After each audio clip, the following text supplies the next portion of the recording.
ಬೆಡನಗರಿ ದಾವಣಗೆರೆಯಲ್ಲಿ ಬೆಳ್ಳಂಬೆಳಗ್ಗೆ ಸುರಿದ ಭಾರಿ ಮಳೆಯಿಂದಾಗಿ ಅವಾಂತರ ಸೃಷ್ಟಿ ಮಾಡಿದೆ. ಹೌದು, ದಾವಣಗೆರೆ ನಗರದ ಶಂಕರ್ ವಿಹಾರ್ ಬಡಾವಣೆಯಲ್ಲಿ ಸಾಕಷ್ಟು ನೀರು ಮನೆಗಳಿಗೆ ನುಗ್ಗಿರುವಂಥದ್ದು ನೀವು ದೃಶ್ಯದಲ್ಲಿ ನೋಡ್ತಾ ಇದ್ದೀರಾ. ಏನು ದಾವಣಗೆರೆ ನಗರದ PB ರಸ್ತೆಯ ಪಕ್ಕದಲ್ಲಿರುವಂತಹ ಶಂಕರ್ ವಿಹಾರ್ ಬಡಾವಣೆಯಲ್ಲಿ 1 ಗಂಟೆಗಳ ಕಾಲ ಸುರಿದಂಥ ಮಳೆಗೆ ಮನೆ ಒಳಗೆ ನೀರು ನುಗ್ಗಿರುವಂಥದ್ದು, ಸಾಕಷ್ಟು ಪ್ರಮಾಣದ ವಸ್ತುಗಳು ಸಹ ನೀರಿಗೆ ಹಾನಿಯಾಗಿರುವಂಥದ್ದು ನೀವು ದೃಶ್ಯದಲ್ಲಿ ನೋಡ್ತಾ ಇದ್ದೀರಾ. ಇದು ಮೇನ್ ರಸ್ತೆ, ಅಂದರೆ ಶಂಕರ್ ವಿಹಾರ್ ಬಡಾವಣೆಯ ಪ್ರಮುಖ ರಸ್ತೆ ಆಗಿರುವಂಥದ್ದು. ಇಲ್ಲಿ ಪ್ರತಿ ವರ್ಷವೂ ಇದೇ ರೀತಿಯಾದಂಥ ಜನರು ಸಮಸ್ಯೆಯನ್ನು ಅನುಭವಿಸ್ತಿರುವಂಥದ್ದು. ಅಂದರೆ ಒಂದೇ ಒಂದು ದಿನದ, ಅಂದರೆ ಒಂದು ಪ್ರಥಮ ದಿನದ ಮಳೆಗೆ ಈ ರೀತಿ ಆದರೆ ಮುಂದಿನ ದಿನಗಳ ಮಳೆಗಾಲದ ಕಾಲದಲ್ಲಿ ಯಾವ ರೀತಿ ಇಲ್ಲಿನ ಜನರು ಸಮಸ್ಯೆ ಎದುರಿಸಬೇಕು ಅನ್ನೋದನ್ನು ಸಹ ಕಾದು ನೋಡಬೇಕಂತ ಪರಿಸ್ಥಿತಿ ಬಂದಿರುವಂಥದ್ದು. ಅಂದರೆ ಒಂದು ದಿನದ ಮಳೆಗೆ ಇಲ್ಲಿನ ಜನರ ಜೀವನ ಅಸ್ತವ್ಯಸ್ತಗೊಂಡಿರುವಂಥದ್ದು. ಬರೀ 1 ಗಂಟೆ ಸುರಿದಂಥ ಮಳೆಗೆ ಪ್ರಮುಖವಾಗಿ ಇರುವಂಥ ರಸ್ತೆಯಲ್ಲಿ ಈ ರೀತಿ ನೀರಿನ ಪ್ರಮಾಣ ಹೆಚ್ಚಾದರೆ ಮುಂದಿನ ದಿನದಲ್ಲಿ ಸುರಿಯುವಂತಹ ಮಳೆಗೆ ಇಲ್ಲಿನ ಜನರು ತತ್ತರಿಸಿ ಹೋಗುವಂಥ ಪರಿಸ್ಥಿತಿ ಸಹ ನಿರ್ಮಾಣವಾಗ್ತಿದೆ. ಅಂದರೆ ಪ್ರತಿ ವರ್ಷವೂ ಸಹ ಈ ಒಂದು ರಸ್ತೆಯಲ್ಲಿ ಸರಿಯಾದ ಚರಂಡಿ ವ್ಯವಸ್ಥೆ ಇಲ್ಲದ ಕಾರಣ ಪ್ರತಿ ವರ್ಷವೂ ಸಹ ಇದೇ ರೀತಿಯ ಸಮಸ್ಯೆಯನ್ನು ಇಲ್ಲಿನ ಜನರು ಅನುಭವಿಸುವಂತಹ ಪರಿಸ್ಥಿತಿ ಸಹ ನಿರ್ಮಾಣವಾಗ್ತಿರುವಂಥದ್ದು ನೀವು ದೃಶ್ಯದಲ್ಲಿ ನೋಡ್ತಾ ಇದ್ದೀರಾ.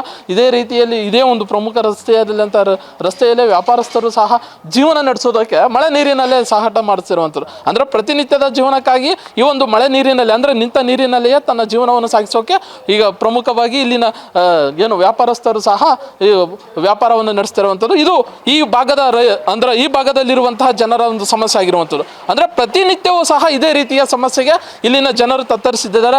ನಮ್ಮ ಜೊತೆಗೆ ಇಲ್ಲಿರುವಂತಹ ನಿವಾಸಿಗಳಿದ್ದಾರೆ, ಕೇಳೋಣ. ಸರ್, ಎಷ್ಟು ದಿನದಿಂದ ಈ ರೀತಿ ಆಗ್ತಾ ಇದೆ? ಅಂದರೆ ಎಷ್ಟು ವರ್ಷದಿಂದ ಈ ಥರ ನಿಮಗೆ ಕಾಟ, ಅಂದರೆ ನೀರಿಂದ ಸಮಸ್ಯೆ ಆಗ್ತಿರುವಂಥದ್ದು? ಸರ್, ಇದು ಹೆಚ್ಚು ಕಮ್ಮಿ ಒಂದು 5-6 ವರ್ಷದಿಂದ ಹಿಂಗೆ ಐತೆ. ನಾವಂತೂ ಮುನ್ಸಿಪಾಲ್ಟಿಗೆ ಅಪ್ಲೈ ಮಾಡಿ ಮಾಡಿ ಮಾಡಿ ಮಾಡಿ ಮಾಡಿ ಸಾಕಾಗೋಗ್ಬಿಡ್ತು. ಇದು 5-6 ವರ್ಷದಿಂದನೂ ಹಿಂಗೆ ಐತಿ.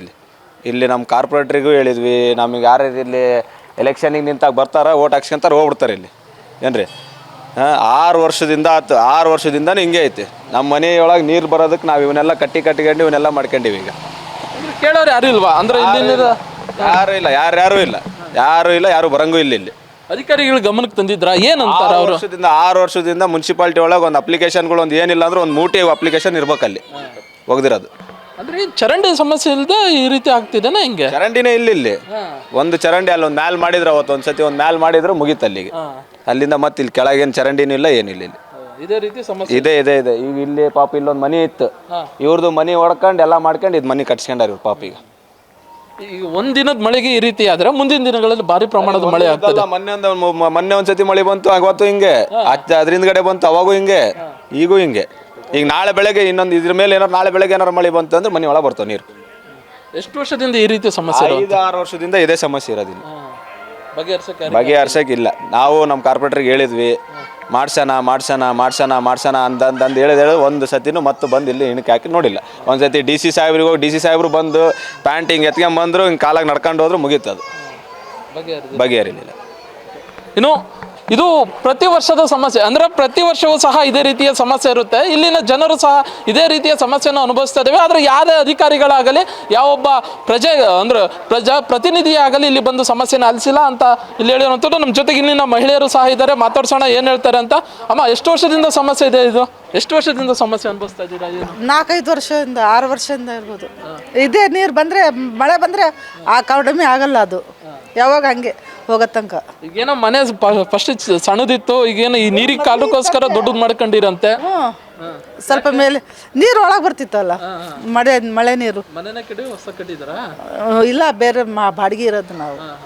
14 ವರ್ಷ ಆಯಿತು ಬಂದು. ಯಾವಾಗ ಹಿಂಗೆ ಇದ್ದು ಮಳೆ ಬಂದರೆ ಇದೇ ರೀತಿ ಪರಿಸ್ಥಿತಿ. ಯಾರು ಅಧಿಕಾರಿಗಳು ಬಂದಿದ್ರಾ, ಭೇಟಿ ಕೊಟ್ಟಿದ್ರ, ಏನಾರು ಹೇಳಿದ್ರ?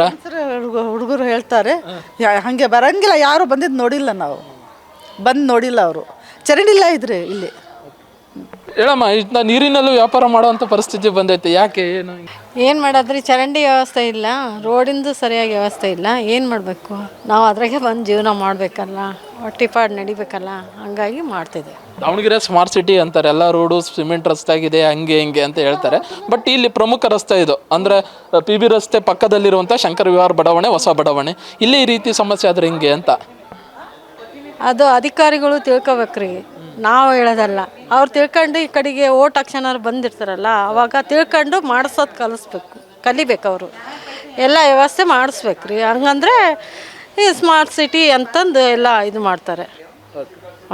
ಇದು ಇಲ್ಲಿನ ಸ್ಥಳೀಯರು ಮತ್ತು ನಿವಾಸಿಗಳು ಹಾಗೂ ಅಕ್ಕಪಕ್ಕದ ಇರುವಂಥವರು ಮತ್ತು ಇಲ್ಲಿ ವ್ಯಾಪಾರ ಮಾಡುವಂಥವರ ಮಾತು. ಅಂದರೆ ಪ್ರತಿ ವರ್ಷವೂ ಇದೇ ರೀತಿಯ ಸಮಸ್ಯೆ ಇಲ್ಲಿ ಎದುರಾಗುತ್ತೆ. ಸಣ್ಣ ಪ್ರಮಾಣದಿಂದ ಹಿಡಿದು ದೊಡ್ಡ ಪ್ರಮಾಣದವರೆಗೂ ಮಳೆ ಆದರೂ ಸಹ ಇದೇ ರೀತಿಯ ಪರಿಸ್ಥಿತಿ ನಾವು ಎದುರಿಸ್ತಿದ್ದೇವೆ. ಇಲ್ಲಿ ಬಂದಂಥ ಅಧಿಕಾರಿಗಳು ಬರೀ ಆಶ್ವಾಸನೆ ನೀಡಿ ಹೋಗಿರುವಂಥರ ಆಗಿದ್ದಾರೆ. ಯಾರೂ ಒಬ್ರು ಸಹ ಇಲ್ಲಿ ಕೆಲಸ ಮಾಡಿಲ್ಲ. ಅಂದರೆ ಸೂಕ್ತವಾದಂಥ ನೀರು ಹೋಗೋದಕ್ಕೆ ಏನು ಚರಂಡಿ ವ್ಯವಸ್ಥೆ ಆಗಲಿ ಅಥವಾ ಇನ್ನೊಂದು ವ್ಯವಸ್ಥೆ ಆಗಲಿ ಯಾರೂ ಮಾಡಿಲ್ಲ. ಇದು ಪ್ರತಿನಿತ್ಯ ಅನುಭವಿಸಬೇಕಾದಂಥ ಪರಿಸ್ಥಿತಿ ಇಲ್ಲಿ ನಮಗೆ ಎದುರಾಗಿದೆ ಎಂಬುದು ಅವರ ಮಾತಾಗಿರುವಂಥದ್ದು. ಕ್ಯಾಮ್ರಾ ಪರ್ಸನ್ ರಾಕೇಶ್ ಜೊತೆ ಅಣ್ಣೇಶ್, ಒನ್ ಕನ್ನಡ ನ್ಯೂಸ್, ದಾವಣಗೆರೆ.